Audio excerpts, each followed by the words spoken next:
And one day I met a guy called David Brown, and he said, okay, read these two books. You need to read Think and Grow Rich by Napoleon Hill. You need to read How to Win Friends and Influence People by Dale Carnegie. I read these two books. I was like, wow. And that was when I realized I can do this. I can learn this. I can apply it, and it will make a difference. Michael Heppell, how you write a book, how you get the book to be a bestseller, how to be brilliant. He's going to blow you away. People believing in you. That's a massive one, Brad. When somebody sees more success in you than you see in yourself, that's huge. Michael Heppell, he is the one that you want to listen to when it comes to success. So Michael, your formula for success? Well, do you know, first of all, it is one of those classic questions where it can probably change week by week. Yeah. So right now, my formula for success is being a brilliant grandfather. I've become a grandfather recently, and that's a whole new thing that I've had to learn. Within my business, I'm in a transition period. I used to think it was all about seeing as many people as possible, getting massive audiences, but that was when my big goal was to positively influence 1 million lives. So it was all about the numbers. And then things have changed, obviously over the last few years, lots of things have changed. And now I feel like my measure for success is when somebody might say to me, you said this to me, or I read this in one of your books, and I'm doing this because of that. And that, for me, that makes me feel successful. Got it. So what is your definition of success then? My definition would be positively influencing people's lives. Okay. Obviously wasn't always that. No. As a young man, what was your definition back then? I used to want all the stuff, didn't I? I wanted the toys, and I wanted to, And that's a good thing. Yeah, there's nothing wrong with that at all. I used to visualize having this particular type of house with my wife and I in these home offices and a PA in between us and walking out into big grounds and all that type of stuff.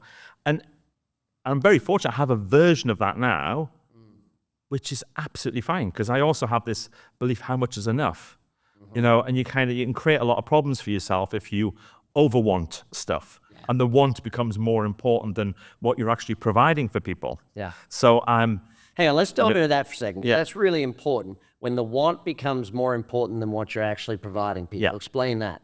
So my big goal when I first started my business was that I kind of wanted to be famous. Yeah, that was the whole thing. If I can get on TV, won't that be great? That was the thing. I'm so pleased I didn't get on TV. I nearly did. I made a trailer. I made a pilot program. I worked with some great people, and then it didn't get commissioned. I know some famous people now, and I am so pleased it didn't get commissioned, because I can go out for a meal and not be bothered. Yeah. They get people coming up and saying, can I just get a photograph? Can I just get an autograph or whatever? Yeah.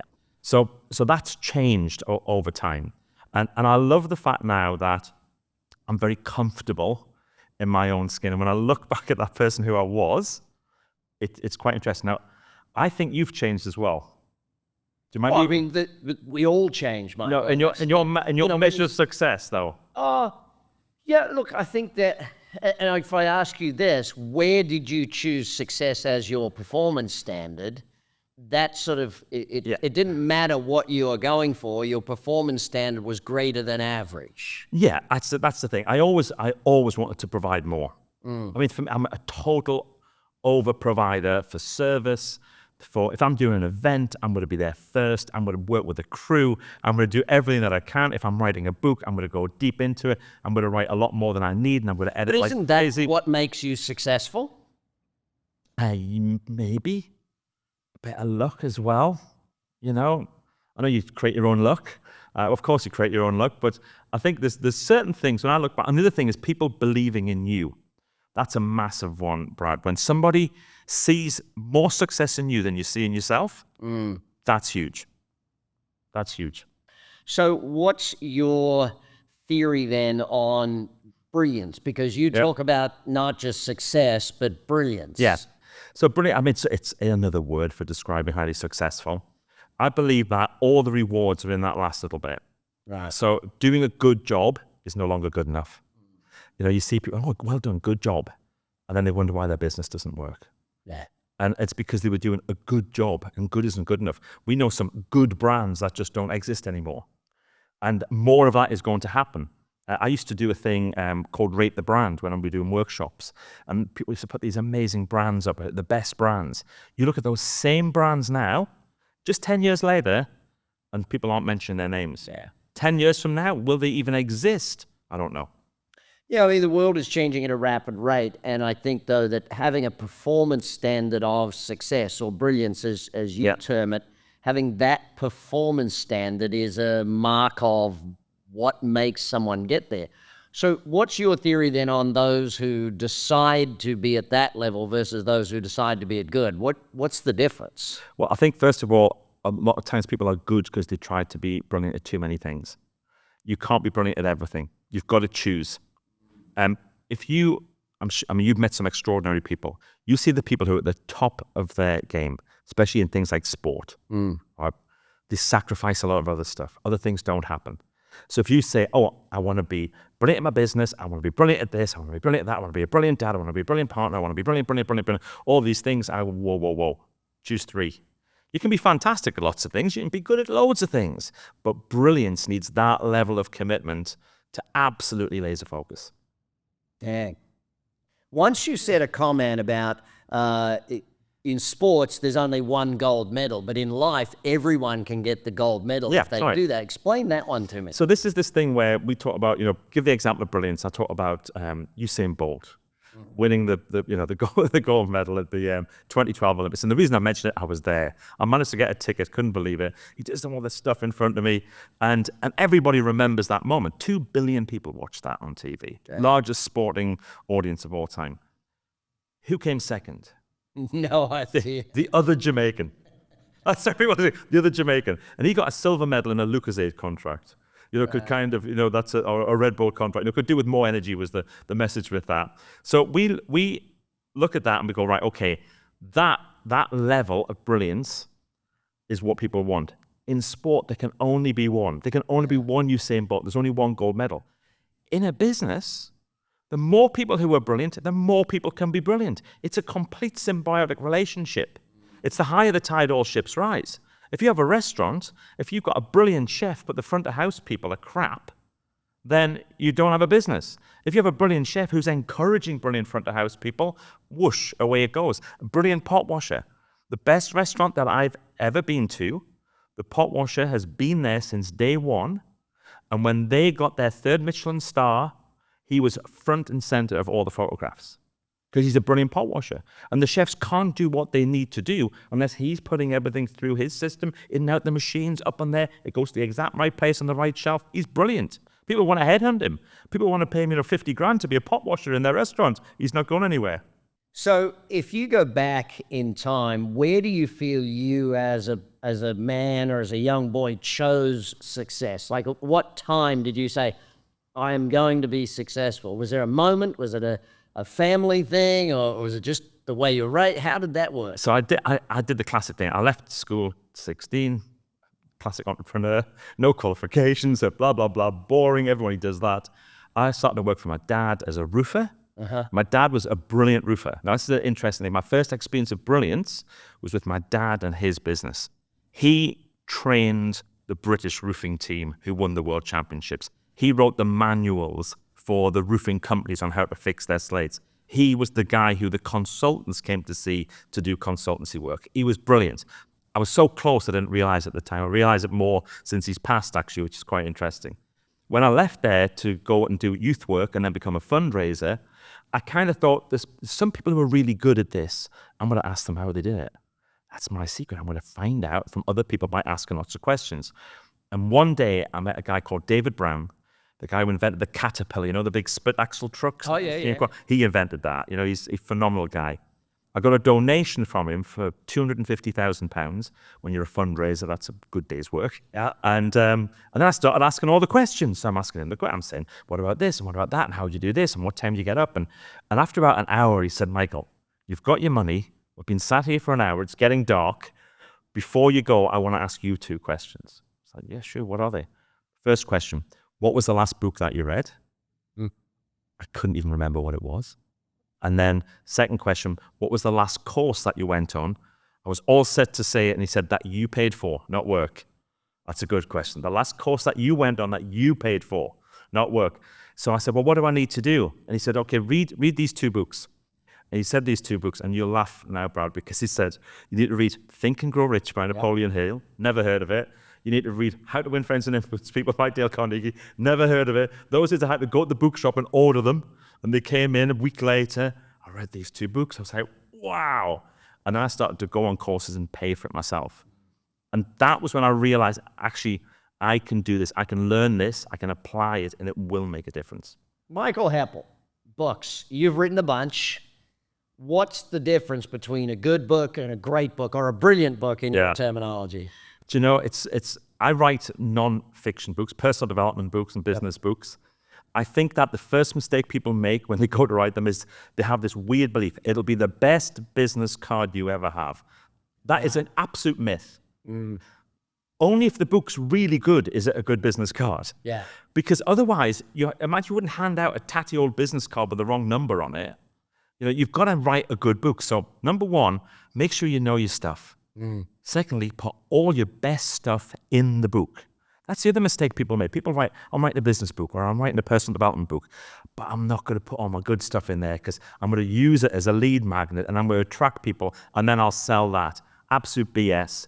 Put your best stuff in and put it right at the front, because most people don't read a whole book. So put really great stuff so people are like this, wow, this is so good, this is so good. Chapter 1. And then they'll come to you, and then you can sell other stuff. So I think in terms of personal development books and business books, best stuff, put it right up at the front. Next thing is write every single day. If you are an author, if you're a writer, it's your job. Don't look at it as a sideline. You've got to think, right, every single day I'm going to write something. Even if you've got nothing to write, still write. And I have this expression that I teach people, which is, there's no such thing as writer's block, just write shite. Just write shite, write 500 words of shite, and I promise you, in those 500 words, there will be 1 or 2 things. 1 or 2 ideas. And you're going to go, oh, actually, that's quite good. And you might get 50 words from it, and then you've developed those. So writer's block is for lazy people. I think you just need to write every single day, and you will get there. And then maybe the other thing is, obviously think of a great title. You've got to have a good hook. Yeah. People forget the content so quickly, but if they can remember a name. So my first book was called How to Be Brilliant. And I didn't realize what a fabulous title that was until my publisher said, you've got an extraordinary title there. We love that. It's got to go really, really well. And it translates very well. The other thing is, if you're going to do a how-to book, it has to be absolutely super succinct. So my best title for a how-to book was my time management book, How to Save an Hour Every Day. Translated in 27 different languages. It works in 27 different languages. The promise is on the tin. It's there. And I think they're the main things that I would encourage people to do. So let's go right back. I've got an idea for a book. Yeah. Where do I get started? What's the process of getting it down? Because I think a lot of people have a theory of a book, an idea of a book, but don't get it started. Yeah. So I think the first thing is to write the back cover, write the pitch. What will your book provide for the reader? Anyway, start with the back cover, get that information, and then think, okay, how am I going to make sure this promise is fulfilled with the words? So that's the first thing. It's very difficult to write the back cover. Yeah, I often, actually it's interesting because I've done that with a lot of information products over the years. I would write the ads, and then from the ads create the book. Yeah. So I've always created a model for my books. Like in the book, it's the 5 ways of this or the circles of that. Do you teach that, or how does that work for you? Where do most people get on that? I think you can do that if it fits, but don't try and put a round peg in a square hole. Sometimes people say, oh, I've got this amazing hook idea, but what they're writing about doesn't fit with it. And you can feel that. You can almost feel people forcing titles. Got it. You know, so the secret of, and then then the second chapter, the secret of, and the third chapter, the secret of what's not even a secret. But they're determined to use the word secret for everything. And that looks a bit dodgy. So if I'm, when I've talked to some authors who said, make it as simple as possible, then others who make a 380-page book, and where do you fit on that scale? Simple. Simple? Yeah, I am, you know what? Here's the thing. You are not writing for you. So you know a lot more than the reader. The reader needs to get it and then be able to do something with it straight away. So I'm reading a book at the moment called Strength to Strength. I know it's a good book because there are post-it notes. I'm underlining stuff all over the place. I'm thinking, this is superb. It's like he's talking to me. How does he know this about me? Well, it's just a really good match, and the promise is there, and it fits really, really well. Other times I'll pick up a book, and I get a lot of books. I've got a library with about 4,500 books in it. People send me books all the time. You'll have the same thing. You'll get it. You go, oh, that looks interesting. Oh, come on. And they get there. Why I'm writing this book. I mean, unless that is a killer story, don't even put it in. I overcame this problem in my life. So what? Nobody gives a shit. Unless you've climbed Everest in flip-flops, then you know what? Nobody cares that you went to base camp. I did a walk to base camp and it changed my life. Yeah, so what? I read a book about a guy who climbed all the top peaks in the world in 60 days.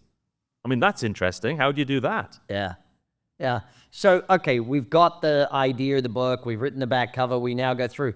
Do you structure out a book first? Do you chapter plan it? How do you do that? Yeah, if I'm writing a personal development book, absolutely. Structure plan. And it has to make sense. The journey has to be there. Now, there are some books which you can pick up and you can jump in anywhere, and it's kind of going to make sense. So I wrote a book called The Edge, How the Best Get Better. Studied 200 super successful people. Complete waste of time. After I'd interviewed 10, they were all saying the same thing. So it was kind of, Well, hang on, what did they say? Tell me about that. I mean, before we get into the book stuff, what was in The Edge? Here's a classic example of interviewing people for The Edge. I did this thing. One day I interviewed a guy called General Sir Mike Jackson, who was head of the British Army. Right. I mean, phenomenal guy. He's kind of got a voice like this, and he saved the world from World War III.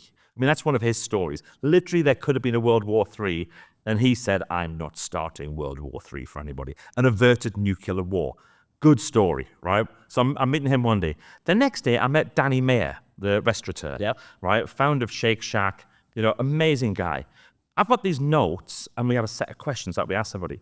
I got home, I'm looking at the notes. I could have reversed the name at the top, and they almost said the same things. So in my head, I thought, Danny Mayer could run the British Army, and General Sir Mike Jackson could run Shake Shack. Because a lot of the stuff they said was the same. And so here's number one. Work on yourself all the time. Yeah. Continuous personal development. You can't be better for your customer unless you're better for yourself first. That's how I sum it up. So you can do all this wonderful customer service stuff, but unless you work on yourself, it doesn't matter. Secondly, absolute trust in people. Implicit trust. Train them so well that you can trust them. And here's the thing. Why do people not trust somebody? Because you haven't trained them well enough. There's not the confidence there. Damn. You don't believe in them because you haven't done a good enough job. So these people who were in The Edge, they've trained their people, they've developed their people, they've recruited really good people, and then they're given this huge amount of trust into them. And then the other thing which jumped out for almost everybody, they're not just one step ahead, they're 3 steps ahead. So I wanted to kind of distill this sort of knowledge and then put that into a book where someone who picks up goes, oh, how can I learn from General Sir Mike Jackson? How can I learn from Danny Mayer? And my job as the author is to take a complex model and make it simple for anybody to be able to achieve. That to me is, I believe, the most important part of what you've said today. Complexity into simplicity. Yeah. What do you say to someone that makes their book so dang complex? They want to be a university professor, basically. Yeah, I said, do you want to sell books? Do you want to sell any of these? Or is this a vanity project? I mean, here's the thing, loads of people. So we've been running this program called Write That Book, and we've had over 1,000 people through it now. And some people join, and Brad, you'll love this. They start from the join, they go, I just want to write my book. I'm not really bothered if anybody buys it until they publish it. And then suddenly the different Facebook ads and the unboxing videos, and they've got their site set up. You've got to start thinking, I have to sell books. Yeah. Right? A publisher, the number one thing they want to do isn't to educate the world. They're here to sell books. My publisher, Pearson, biggest education publisher in the world, how are we going to sell books? Oh, we might educate some people. That's the byproduct. Yeah. Sell books, sell books, sell books. Now, what you do brilliantly in your books, right, is you go, right, there's a subject. Here's the BS that other people do around it. Here's what you need to do. Step 1 is this. Tick. Step 2 is that. I have to get to the end of your book if I want to know the rest of that holy grail. Yeah. Like a lot of books, a whole lot of theory in the front. Oh, I can't even be bothered to go on anymore. Yeah, and My biggest pet peeve with books is that it's a great concept, and oh my God, they make it so boring. Yeah, totally. Like, Totally. don't tell me stories, give me the facts. Exactly. That's the thing with stories, you see. People believe their stories are great. They really do. The worst ones, and I hate to say this, if anybody who's watching this who's been on my Write That Book program, I'm not talking about you, I'm talking about other people. When people write their autobiography, and they go, it's 180,000 words. I might have to do it in 2 volumes. And I'm thinking, what have you done in your life that warrants 180,000 words? Yeah. Barack Obama's was half that. Yeah. You know, so But let me tell you one thing. If an author doesn't approach you to write your life story, it's not that interesting. Exactly. Yeah. Michael Heppell, you've coached, worked with, trained, best of the best, worst of the worst, prisoners, true. the whole thing, right? What is the difference between someone who goes for good and someone who goes for great or brilliant in your mind? Do you know that was a conversation I've just had literally 10 minutes ago before we came through the door. Somebody came to me and they said, oh, Michael, you coach Davina McCall. So in the UK, Davina McCall is one of the most well-known people. What did you do? What did you say to her? I said, well, a great coach wouldn't actually say anything. They would just ask questions. I'm not a great coach. You guys do the great coach. I recommend ActionCOACH. When anybody says to me, I want to do some business coach, I just say ActionCOACH. Yeah. Much easier for me. And plus, you know, the guys love the referrals. But anyway, but if it's a personal thing like that, you know, I'll say, look, let's sit down and we'll just have a look at your wheel of life. It's a great place to start with any coaching session. Start with a wheel of life. Davina, this is how brilliant she is. She went through a wheel of life and she was so annoyed with it. She was so frustrated with it. She goes, that's not me. That's not me on that piece of paper. What do I need to do? And I said, well, you're one of the most successful people on television in the UK right now. And for your career, you've given yourself a 3. Why is that? And she explained why. And I said, okay, so here's what we're going to do. We're going to take massive action. The manager that you have right now, you don't particularly like. Let's get you a new manager. And you could just see her like, okay, what have I got to do? So if you could have anybody as your manager, who would it be? So she said, okay, yeah, I've got somebody in mind. I said, right, ring him. So now, like, yeah, massive action equals massive results. So she picks up the phone and she gets and goes, hi, can I speak to Simon, please? It's Davina McCall. I said, oh, he's in LA at the moment. Right, yeah, no problem at all. Yeah, if you could just tell him that I've called, that's fine. Great. Put the phone. Oh, I did it. Was terrified. I was absolutely terrified. A minute later, the phone rings. She's like, oh, whoa. Hello? Yes, I did. I just rang your office. Yeah, of course. Yeah, that'll be brilliant. Look, I'm just with somebody right now. Can we set it up for next week? Brilliant. Put the phone down. At one call, she called this guy, and I'm not allowed to say who he is. I've already said Simon. That's a little bit too much. We said, let's meet up next week. When I'm back in the UK, they met up. He said, I think you're amazing, but right now, I think your career is stagnant. If I was managing you, this is what I would do. And it's not who, it's not how, it's who. She starts doing the who can help. Within 90 days, she'd left the biggest show that she was presenting. She got a new manager, and she completely redesigned how she was going to do her life.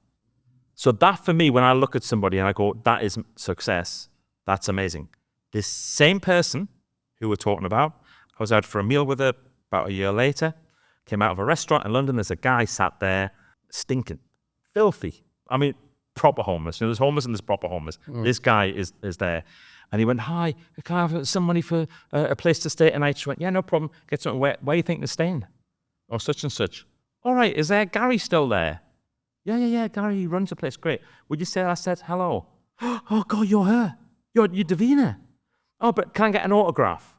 So anyway, between me, a husband, the guy at the door, my wife, none of us have a pen or a piece of paper. And this guy's all like this. And Davina said, tell you what, instead of an autograph, how about a hug? And she took a hold of this guy. I cry about it, thinking about it now. She took a hold of this guy and she held him and really held him. And after about 30 seconds, long time hugging somebody, his shoulders just went. But you let go really gently. I said, how's that?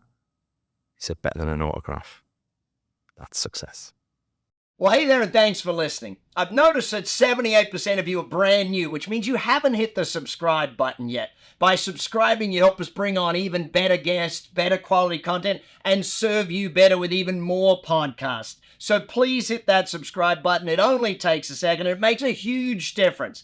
If you support us, we're going to support your success and help you achieve big success together. I think it's because they have a burning desire to fulfill what's in there. So you can't do it from there. It has to start there. So all of the people who have coached in entertainment, they are all really wanting to put it out there. They want to entertain. They want to be on stage. They want to show off. They want to do that. Nothing wrong with that. It's not for everybody. That's what they want to do. Business people, they have this thing about, I'm going to fix a problem and I'm going to do really well off the back of it. And they have that burning desire there, and then they work it out there. People in politics. So I worked with a couple of politicians. That was very interesting because really great politicians have very small egos, but they don't do as well. Yeah. But as well in the public eye. But the difference that they can make at grassroots because they follow through and they chase up and they connect people in a brilliant way, and they do stuff very values based. That's amazing. And then finally in sport, I worked with a guy who he was on the reserves of a UK football team, West Ham, and within 90 days he'd been picked to play for England. It was all up there. His heart was absolutely passionate on what he wanted to do. He just could not kick a ball because he blamed himself for mistakes he'd made 9 months beforehand. And there's a superb guy called Richard Nugent, who I said, you've worked with loads of footballers, give me a tip for this guy. And he said, very simple, next ball. Tell him those 2 words, next ball. Every time he messes up a shot, he goes to take the next one, next ball, next ball. Simple, isn't it? He started to think next ball rather than the last ball. You can't kick 2 balls at once. Amazingly, he just went right up to that. Yeah, I watched a golfer one time who was asked a question about what do you do when you hit a bad shot? And he said, I have 7 bad shots a round. Yeah. So it doesn't matter what round it is, I'm going to have 7. I might get away with 5 bad shots in a round, and I might go as bad as 9 bad shots. So he said, when I hit one, I go, 6 more. There you go. I'm down to 6 more bad ones. But why don't people do that in their business? They beat themselves up, don't they? You lose a customer, oh God, that's the end of it. A product change, somebody else comes along with a better version of a product. Oh, people catastrophize so much rather than thinking, this is the deal. This is what we're in. But is that the difference between good and great? Yeah, definitely. Great people go, this is part of the deal. This is part of the package. I'm going to lose a great customer. I'm going to get sacked by this one. This is going to happen, and know it's going to happen, and be resilient towards it is undoubtedly one of the big things about good to great. You and I have discussed success a lot, and there was a time when you disagreed with me. Yeah. Tell me more about that. Okay, well, thank you for bringing that up. It was the first time I saw you, and it was at a race course in Ripon in the north of England, and you were doing a promotional tour. And you had a room packed full of people, and you told a story about inviting people to your wife's party and sending out invitations in, I think it might have been Louis Vuitton bags or something like that. And everybody got these things out, and you said, and that's success. And I thought, no, it's not. That's been Billy Big Balls in front of an audience, right? And I thought, oh man. And I really, up until that point, I really admired you and watched from afar and stuff. I thought, this can't be what this guy's about. The more I've got to know you, I know that was a story for a moment in time to do something with that audience, to create a response, yeah? But I thought, I wonder if you would consider that example of that is success to be a successful example now. Your and mine, over our lifetime, our definition of success changes. As a young man, when I got my first Ferrari, an F355 Formula One, you took that roof off and it had that pinging sound that came out of that thing.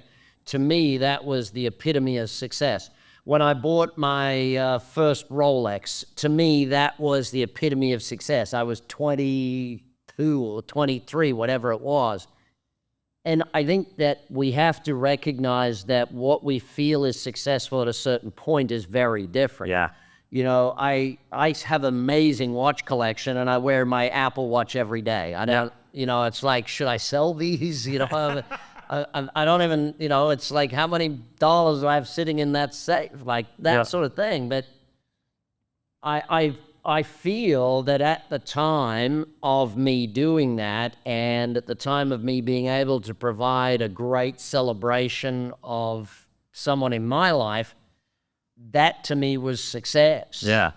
And I think that you, me, everyone, if you're watching this podcast or listening to this podcast, what you feel is success today will change. Undoubtedly. And I hope, Michael, that by having this podcast, what we do is we allow people to define their own success. Yeah. And I hope that by you challenging me on that and us discussing it, that it allows someone to recognize that what they felt was success at one point in time doesn't need to be what they feel is success now. Yeah. The world shifts, values shift, people change. But I want to finish with one big question for you, and then I got one little question for you. The big question is, when someone is in a place where they are stuck, where they are in that negative space, how do they go from there to not just good, but great and brilliant and all of those things? I think it starts off with understanding that this too will pass. That's always a brilliant mindset to have. The success and the failure, this too will pass. The other thing is having a tool that you've practiced when you don't need it, so it's there when you do.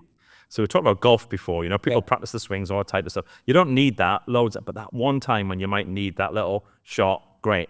And mine is learning how to do a state change.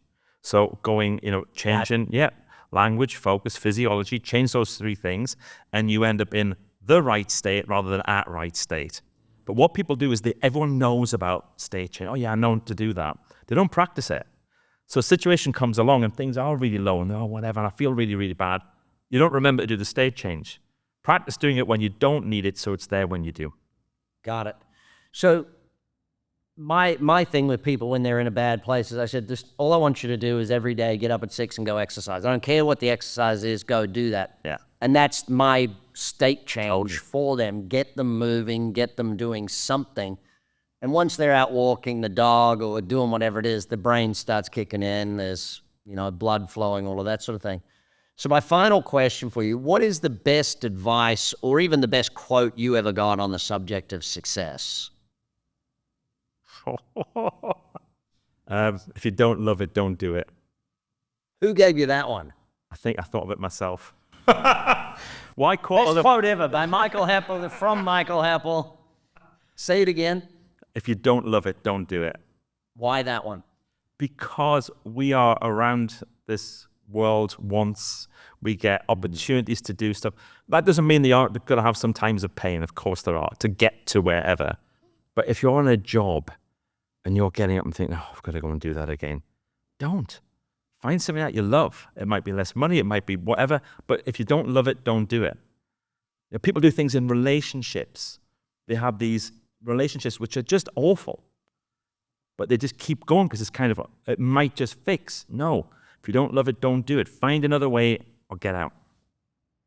Big Success. We'll be back next week with more for your success. Michael Heppell. Follow, learn, study, keep doing it all, and you'll get there. You've been listening to the Big Success Podcast with the #1 business coach in the world, Brad Sugars. To learn more about how to achieve business and personal success, as well as how to level up or listen to past episodes, visit www.bradsugars.com.